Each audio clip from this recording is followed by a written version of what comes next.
Donc Marie connaissait bien Jésus. Il connaissait bien que c'est un Dieu. Il parlera, même s'il est au berceau. Parce que quand il est venu chez moi, quand je l'ai embrassé, il parlait avec moi.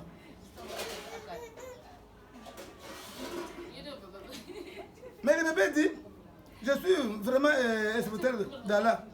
Et il m'a donné le livre et il m'a désigné prophète. Jésus m'en a parlé, il dit non. Je suis serviteur d'Allah, prophète. Il m'a donné un livre pour que je prêche et il m'a désigné prophète. Donc Jésus parlait au berceau. C'est pour ça que beaucoup de chrétiens chantent toujours.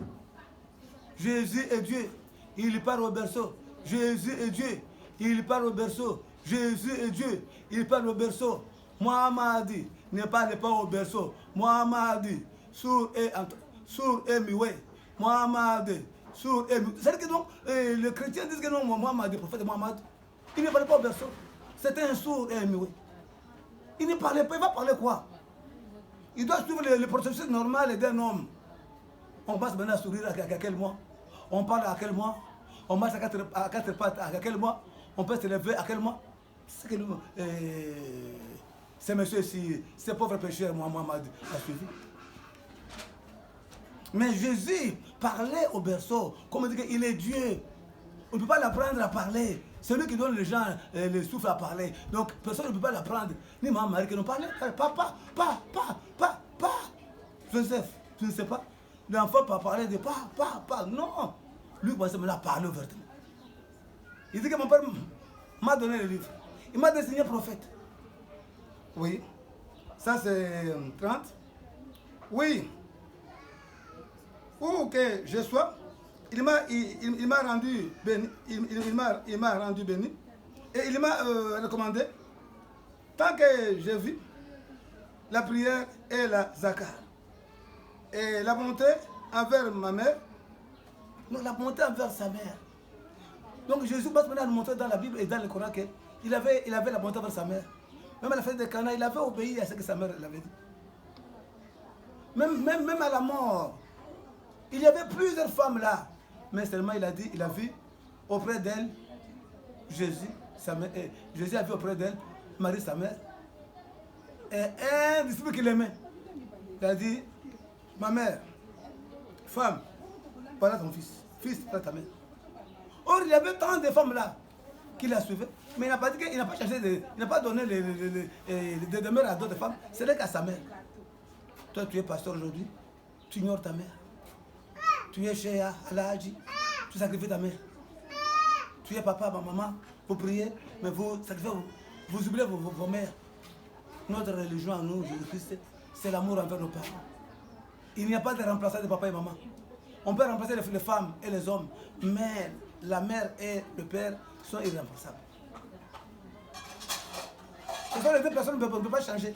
Si vous les manquez à vie. Ce sont les deux qui auront de l'affection envers vous.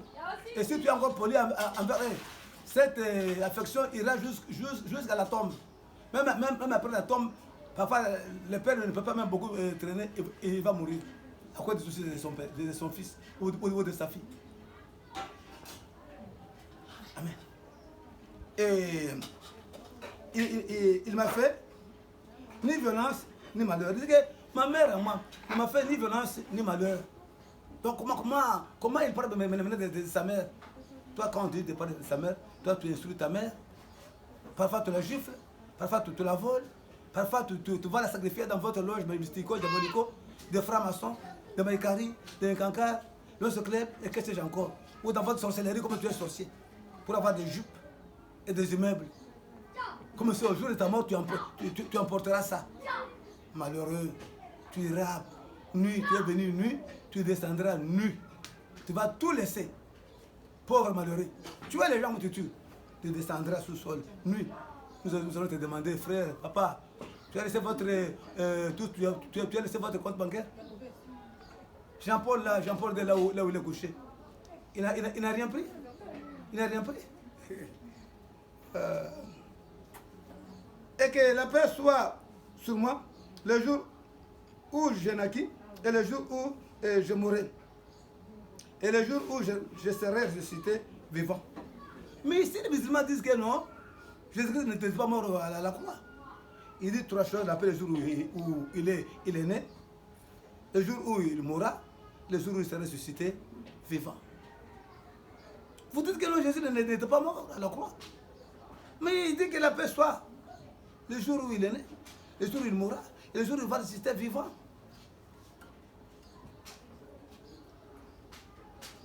Voisins musulmans, vous embrouillez avec notre Bible, venez à nous qui avons la révélation et l'explication pour que nous puissions vous révéler que sa mission était de venir mourir à la croix.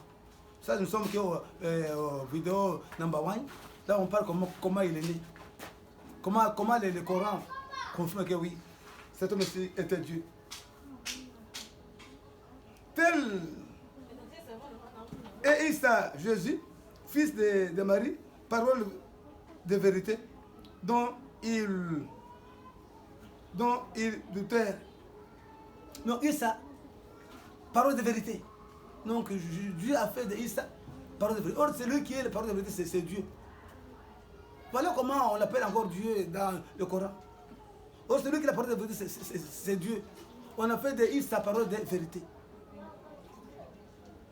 Bien aimé, partout où vous êtes, la Bible et le Coran. Il y a d'autres choses que le Coran confirme ce que la Bible parle. Sont venus à vous, chers musulmans. Le Coran dit que c'est Marie, c'est la femme la plus, elle est élue entre toutes les femmes du monde. C'est ça le Coran. Et la Bible aussi dit ça, la Bible dit aussi ça. En Luc 1, 42, il dit ça. Il s'écria d'une voix forte, tu es béni entre les femmes. Tu es béni entre les femmes. C'est pour ça qu'il s'écria. Le Coran dit que tu es béni entre toutes les femmes du monde. Bien aimé, voici, première vidéo, là où nous vous amenons, à vous retourner auprès de Issa ibn Mariam, que vous avez laissé du temps passé. Du temps en temps, vous avez écouté le message coranique de gauche qui vous a appelé à se rébeller contre la vérité. Issa ibn Mariam, parole de vérité. Issa ibn Mariam, la parole pure. Issa ibn Mariam, à qui Dieu a fait miséricorde. Or, Dieu, elle est tout miséricordieux, elle est très miséricordieux. Maintenant, on a fait à Issa ibn Mariam tout miséricordieux et très miséricordieux. Donc, on a fait de lui Dieu, on a fait de lui Allah.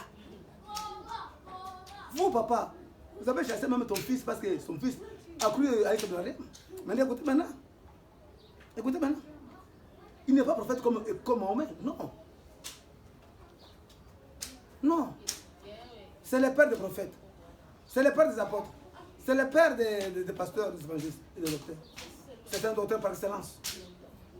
Qu'aujourd'hui, partout où tu es, nous vous convions à renoncer au fétichisme, à renoncer à vos pouvoirs de djinn et de rouhania, à renoncer à vos magies, que vous sacrifiez vos enfants pour que vous ayez des millions et des millions. À renoncer à vos fétiches, à renoncer à vos débauches. Vous avez peut-être la polygamie, c'est bien. Mais en dehors de 5 femmes que vous avez encore d'autres concubines. C'est satanique. Nous vous appelons. Partout vous pouvez sauver. Répandez-vous. Vous qui êtes dans les loges. Vous qui êtes dans l'idolâtrie. Frères et sœurs musulmans, ou le monde entier, ou les païens du monde entier, ou ceux qui entrent dans les églises appelées des églises, mais là il n'y a pas la vérité. Nous vous convions à renoncer. Tu peux être dans l'église, mais tu n'as pas Jésus. Tu peux être dans l'église, mais tu n'as pas la parole de Dieu. Tu peux être même dans le message, oh parole, oh, je suis dans le message, mais tu n'as pas la vie éternelle. Parce que le message, on ne te parle la vie d'un homme qui a fini sa vie dans l'accident et qui est parti, c'est fini. Sa vie est finie. Au lieu de te parler de Jésus, que le Coran détaille en amont et en aval d'une manière rarissime et grandissime, pour que ceux qui l'entendent aient la vie éternelle. Tu peux être même dans la maison de l'église, tu dors là, mais tu n'es pas sauvé. Il y a des gens qui dorment même dans l'église même, ils ne sont pas sauvés. Parce qu'ils se prostituent là-bas. Ce sont des sorciers, ils boivent, ils font les dégâts entre eux-mêmes, mais ils sont dans l'église. Ils saillissent à eux-mêmes. Ils se trahissent à eux-mêmes. Mais dans l'église. Tu peux être même pasteur, mais tu n'as pas la vie éternelle. Parce que tu es un pasteur occultiste. Tu es un pasteur magicien. Tu es un pasteur débaucheur. Tu iras où? Nous t'appelons. Venez, papa pasteur. C'est pas mon pasteur. Venez, papa pasteur. Cheya, Aladji, Mwalimo. Vous confiez de venir. Nous en sommes mal. Isa bin Mariam, le bébé là qui est né d'une manière monstrueuse selon le Coran. Il parle maintenant qu'il venait. Abandonnez vos fétiches, venez. Abandonnez tout ce que vous avez. Abandonnez vos partis politiques qui vous donnent la haine. Abandonnez vos haines tribales. Moi je suis de telle tribu. Je ne peux pas entrer dans cette tribu-là. Nous avec eux, on n'entendait pas. Mais tu es satanique. Quand tu as la haine tribale, votre haine là, vous ne savez avec la haine tribale que nous sommes des on ne peut pas aller là-bas. On peut l'écouter seulement, on peut l'écouter, mais on peut écrire ce qu'il dit. Mais entrer là-bas, on ne peut pas entrer. Mais c'est la confusion. Ça, c'est la haine tribale, la haine du sang qu'on vous a transféré. C'est que Jésus n'a pas eu ça. C'est que Jésus n'a pas eu ça. Le péché du sang. Nous voici, avec l'apôtre Mérode, dans son émission, la voix du Christ roi. Aujourd'hui, nous avons commencé cette émission aujourd'hui pour que, de temps à autre, vous continuez à faire ça. C'est le 21 août 2024 que nous commençons ça, c'est le premier jour que nous commençons l'émission salutaire. En tout cas, nous espérons vous voir encore prochainement si Yoff ne reviennent pas. Mais je vais vous appeler à vous abonner massivement. Abonnez-vous massivement parce que les prochains tours, vous ne manquez pas de telles vidéos. Des vidéos de vivification. Une vidéo qui donne la vie, qui va vous vivifier dans la parole, dans la prière et dans la louange et l'adoration. Et qui va vous vivifier dans la parole spirituelle pour que vous soyez des gens qui demeurent de près, qui vont rien dans le premier ciel. Tu ne seras pas celui qui ira à l'enfer, non. Ça, c'est la première vidéo. Jésus nous envoie vers vous. En tout cas, tu es béni en toutes les femmes. Tu es béni en tous les hommes en écoutant cette parole de Dieu. Maintenant, nous vous remercions. Oui, merci. C'était votre apôtre Mérode Moussafiri, Bin Kassambi, Aïzoulou, Ben Ba. Amen.